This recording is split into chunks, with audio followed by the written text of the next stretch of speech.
everybody, and welcome back to my channel for this Saturday morning, afternoon, or evening across the world where you may be at.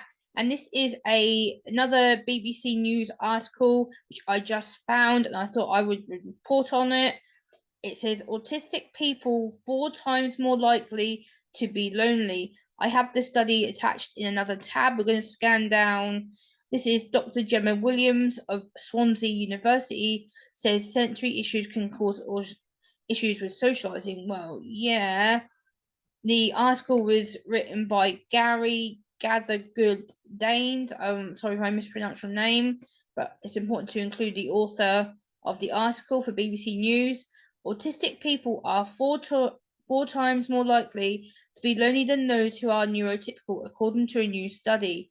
Dr. Gemma Williams of Swansea University said autistic people were way more distressed by their loneliness than neurotypical people. One autistic man told the BBC he can find making friends and conversation challenging. Autism means people may act differently, and neurotypical is defined as those with more typical cognitive processing. The study was a collaboration between Swansea University and Brighton and Sussex Medical School, with two combined studies, both about the same subject. And then they've linked some similar articles down below. Dr. Williams of the university's Facility of Medicine, Health and Life Science said the first study was a form about loneliness given out to autistic people and those who are neurotypical. The second one, which Dr. Williams led, was a 10-minute conversation with different autistic people about loneliness. Dr. Williams said 3 main themes came up within the conversations. The first was this real deep yearning for connection, like really wanting to have people that could connect with them on the same level, and often missing that. Another was financial, because autistic people face additional barriers to employment and accessing benefits. This lady is called Nath Trivet, I guess. I don't know who she is, so we'll scan over that. And sensory issues also proved an issue with socializing. People were reporting this need for solitude at times to recover from being overstimulated, Dr. Williams said. So they were really lonely and really sad about it, but they also appreciated that they needed some time just to recover.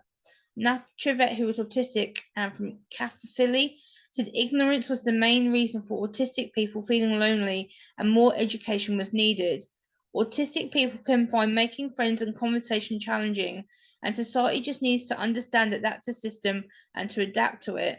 Loneliness is serious and a trigger and not good for people's mental health. He said some people were ignorant and shut autistic people out. This is another autistic lady, so we'll scan past that.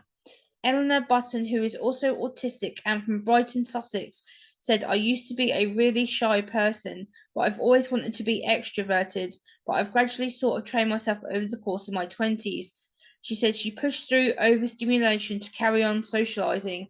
I'll just go ahead with it. I'll just do it. I don't really sort of maybe look after myself as much as I should. The National Autistic Society said loneliness could be a very real and distressing experience for autistic people, making them feel isolated or rejected. Head of Influencing and Research Tim Nichols said autistic people sometimes describe feeling lonely even when they are around friends or colleagues because they feel misunderstood or that they can't be themselves. Unfortunately, we know without support, loneliness can affect autistic people in many ways, developing mental health difficulties like anxiety and depression, low self-esteem, social withdrawal, and sometimes it can result in a desperate situation. Through support, understanding, acceptance, and respect, autistic people will live happy and fulfilled lives in a society that can work for them. So this is the end of that article, so I'll just scan back up and give you my own perspective on this as an autistic woman. I think that loneliness can depend on several factors. It depends on each autistic person where they are on the autistic spectrum. I think it depends on where you are on the spectrum functioning wise, whether your class is low functioning, high functioning, which I know autistic people don't agree with the labels, but they are what they are for the diagnosis purposes. For me, loneliness can depend on my social network, my social support structure. If something in that changes, then yes, I can become intensely lonely. I can become intensely frustrated. highly anxious, irritable, emotional, and loneliness is a real factor within autism. Autism is such a complex condition. In my eyes, I don't call it a disorder. I hate the word disorder. To me, it implies that we're broken and damaged and sick, which we're not.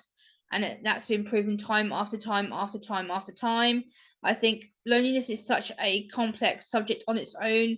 It's still seen as such a taboo subject. I think it's something that we need to look more into. But I do agree with this research that we are more likely to be lonely because people turn away from us, or our routine changes and we become intentionally lonely. We feel lonely when we're on if we live on our own, like I do, it can become quite lonely at night times, thinking, oh, now I'm on my own. I've got no one here. Like there's no one to talk to. And it can become really frightening and anxiety provoking when you think, oh, I've been out all day, had a really good day. I've been with my family, I've been with my friends.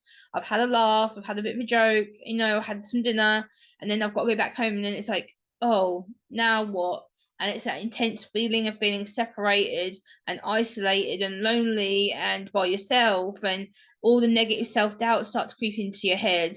And I think that can cause real issues for people on the autism spectrum because we're not good at processing our thoughts at the best of times. So when we're on our own and we get them negative thoughts that start creeping in and creeping in and creeping in, and then we start feeling more lonely, more isolated, more self-doubt creeps in, low confidence creeps in, emotions creep in, and it can really be an overwhelming, overstimulating time. When you get lonely, we don't know we're in that feeling till we hit it.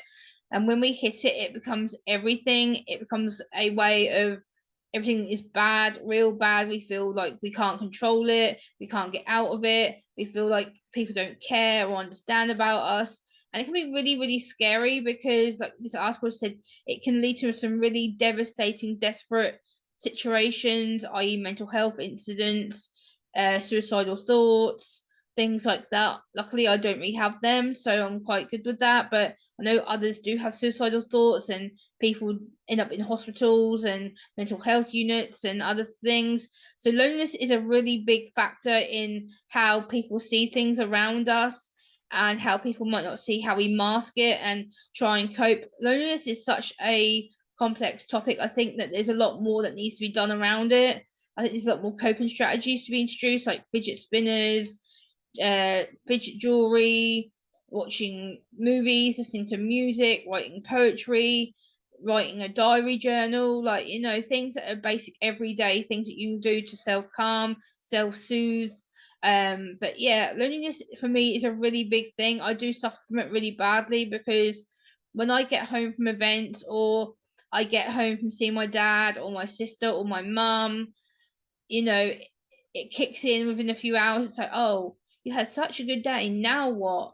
And then my brain tends to go into complete over meltdown, overdrive. It's like, oh, well, you're lonely now, aren't you? Like you're not with anybody, and you've had a, you may have said something inappropriate, or your brain starts playing tricks on you. It's like, oh, well, you're gonna feel really lonely now. I'm gonna make it suck for you, and I'm gonna make it feel really, really lonely. No one gives a shit. Like, I'm gonna make you feel the most loneliest and darkest you've ever felt. And you have to learn to overcome that. And there is strategies to do so, like music, diary journals, watching a movie, or making something to eat, or doing something that keeps you physically thinking about things, like doing fitness, or doing something that will be good for you to overcome that deterrent of feeling lonely. I know loneliness is different for each autistic person.